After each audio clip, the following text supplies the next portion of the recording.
Let's talk about it. So now if we have an example, let's say we have $100,000 sitting in a checking or savings account, and the goal of those funds is to obviously use for leverage for investment opportunities or purposes, and also leave behind for the next inheritance, because a good man leaves an inheritance for his children's children.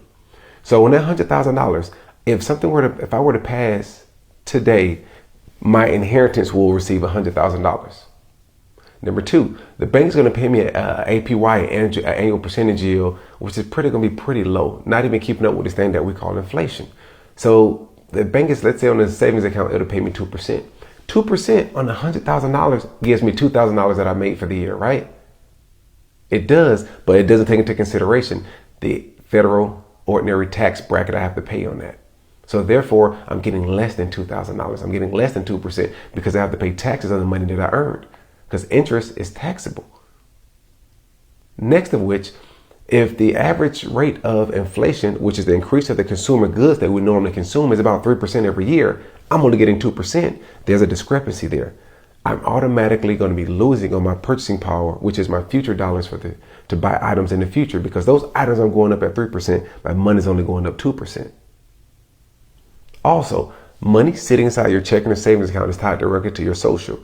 Therefore, it is accessible potentially when it comes to litigation. Creditors can actually come, and lawyers can come after those funds because they're sitting inside of your checking or your savings account.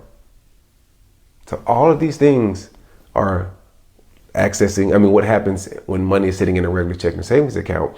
And then if I pull money out of this checking or savings account, let's say I pull $50,000 out, how much interest is this bank going to pay me on this $50,000 that I just took out?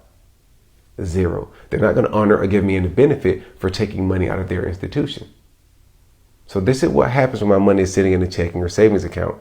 Yes, it is FDIC insured, and also it's liquid. I can get access to my money when I want it or when I need it.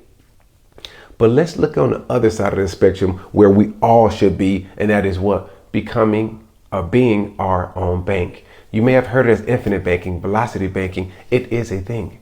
Knowing that finance charges are going to be my largest expense of my life, I want to make sure that I reduce that expense, and I'm also paying myself that expense. So therefore, that what increases my net worth, my wealth at a faster and higher rate.